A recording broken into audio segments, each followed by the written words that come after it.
श्री सीताराम, श्री सीताराम।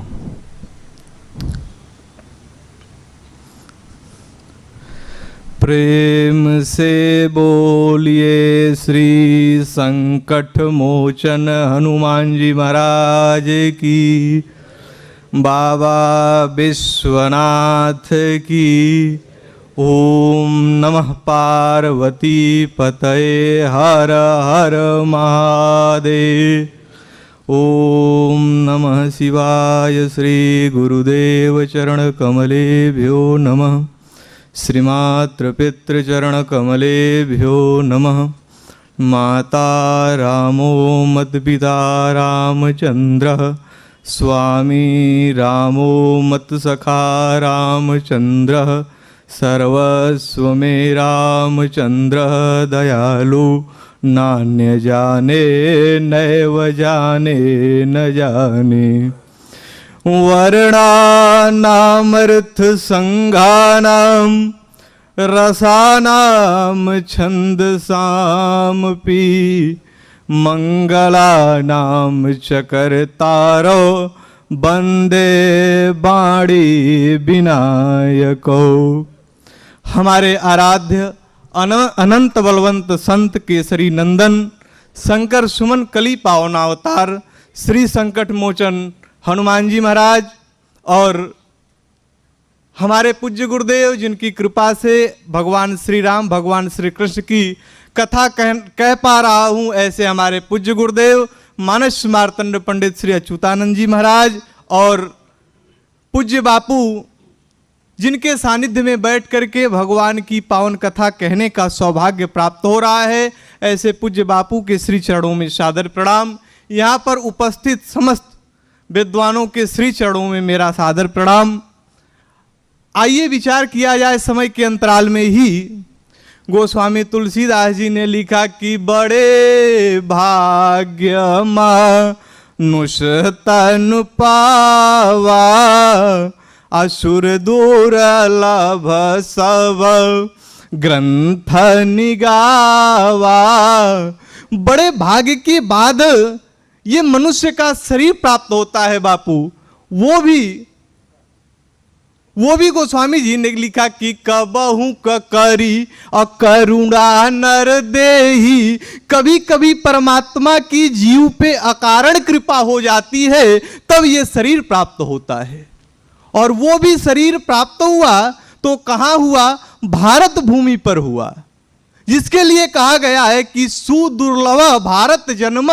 भारत में जन्म लेना बड़े भाग्य की बात होती है, और भारत माता के गोद में जन्म लेना ये परम सौभाग्य की बात है। और भारत माता की गोद में हमेशा एक न एक सपूत पैदा हुआ करते हैं।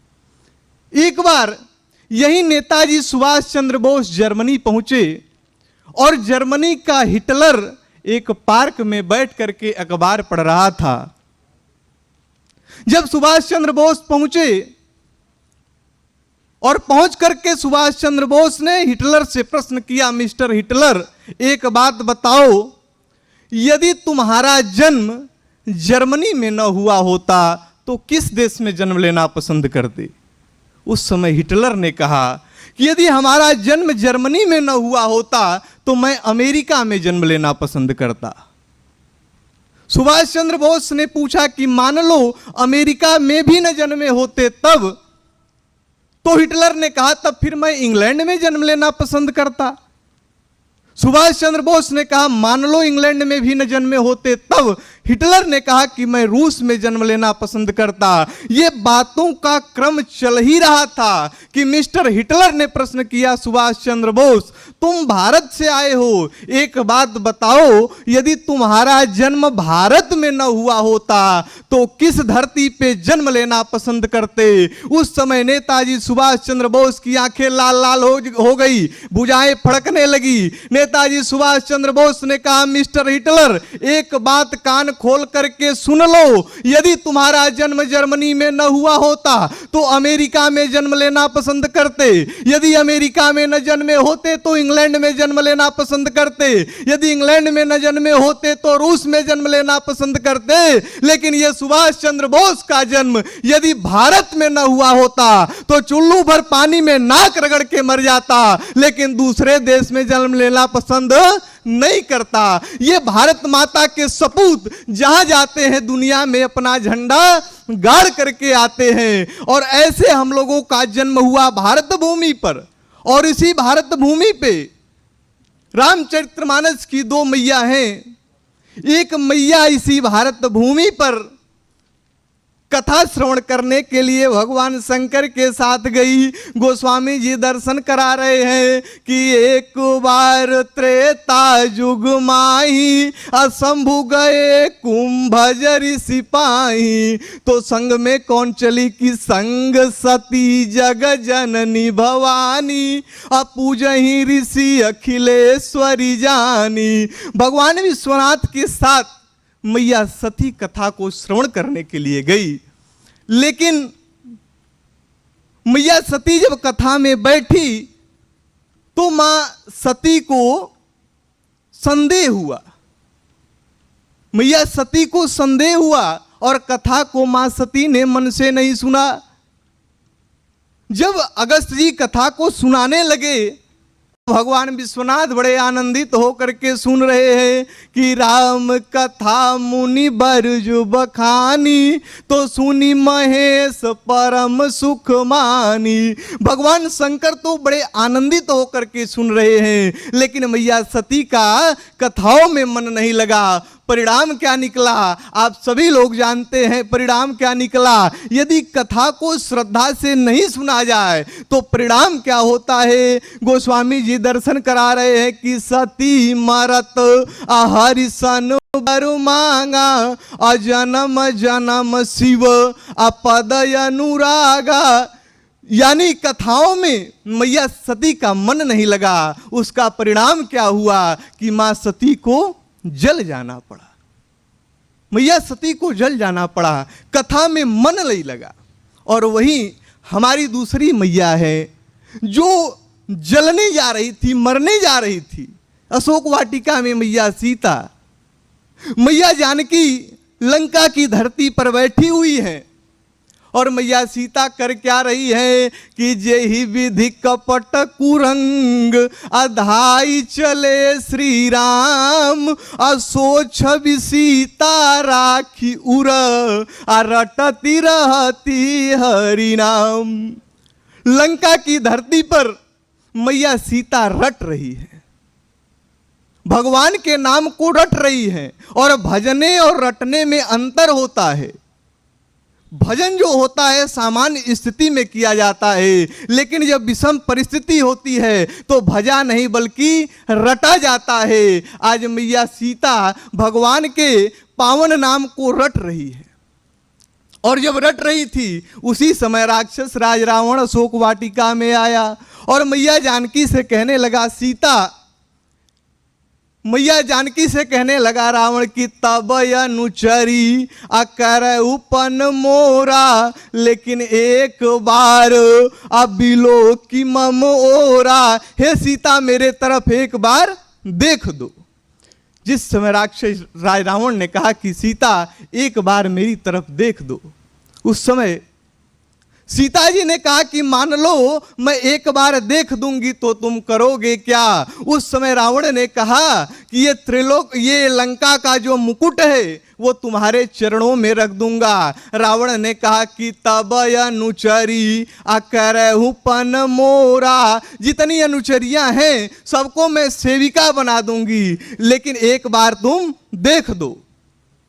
जिस समय राक्षस राज रावण ने कहा, उस समय सीता जी ने कहा कि राक्षस राज रावण कान खोल करके सुन लो, तुम लंका के मुकुट की बात कर रहे हो।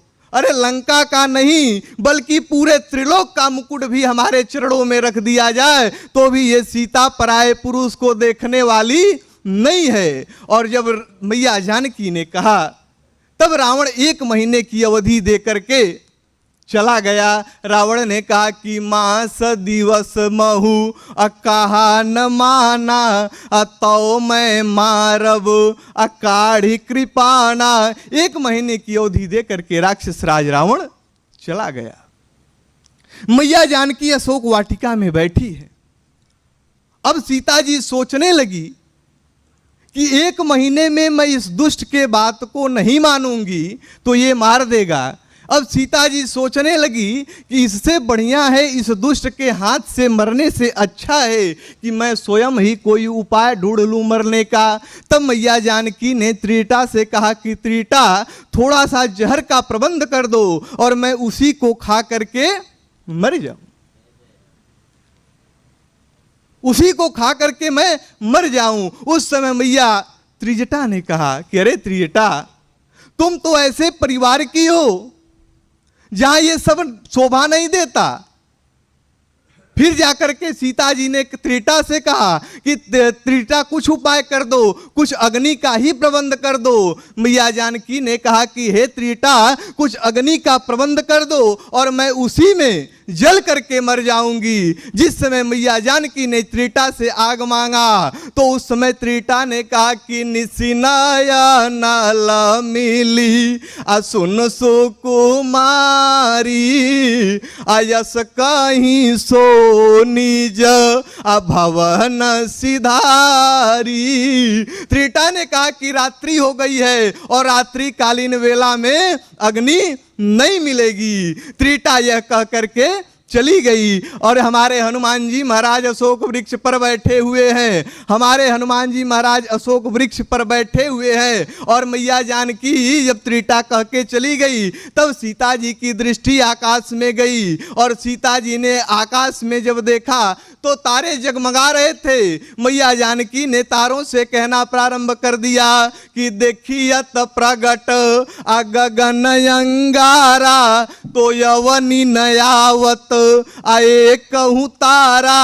अरे इतने तारे ही दिखाई दे रहे हैं, कोई पृथ्वी पर क्यों नहीं आ जाता और मैं उसी में जल करके मर जाती। मैया जानकी मरना चाहती हैं और हमारे हनुमान जी महाराज अशोक वृक्ष पर बैठे हुए हैं। अब हनुमान जी सोचने लगे कि हमारी मैया मरने जा रही है और हमारी मैया एक आग के लिए रो रही है, लेकिन कोई आग नहीं दे रहा है। उस समय हमारे हनुमान जी महाराज ने अपने मन मस्तिष्क में संकल्प किया और हनुमान जी ने कहा कि दुनिया में 3 प्रकार की अग्नियां होती हैं और मैं तीनों अग्नियों को इकट्ठा करूंगा।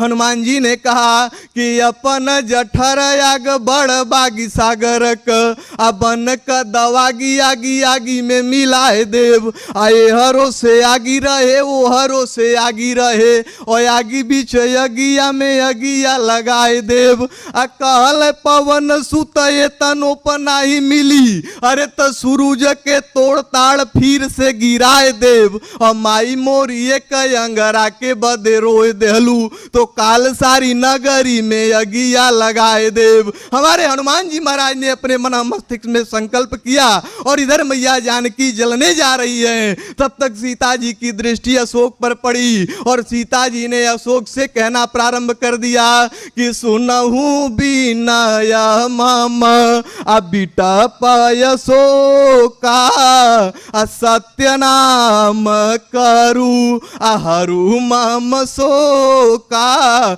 जब सीता जी कष्ट में हुई अब हनुमान जी सोचने लगे कि मैं क्या करूं। तब हनुमान जी को याद आया और हनुमान जी वहां पर राम कथा प्रारंभ कर दिए। हनुमान जी ने कहा कि रामचंद्र गुण बर नहीं लागा, सुनते ही सीता कर दुख भागा। मेरे कहने का अभिप्राय कि मैया सती ने कथा को मन से नहीं सुना, परिणाम क्या हुआ कि उनको जल के मर जाना पड़ा। लेकिन लंका की धरती पर मैया जानकी ने कथा को श्रद्धा से सुना, परिणाम ये हुआ कि वो जलते जलते बच गई। इसीलिए कहा जाता है कि घर में लगी आग को फायर ब्रिगेड बुझा सकती है, लेकिन घर वालों में लगी आग को सिर्फ राम कथा ही बुझाती है। प्रेम से बोलिए सियावल रामचंद्र भगवान की।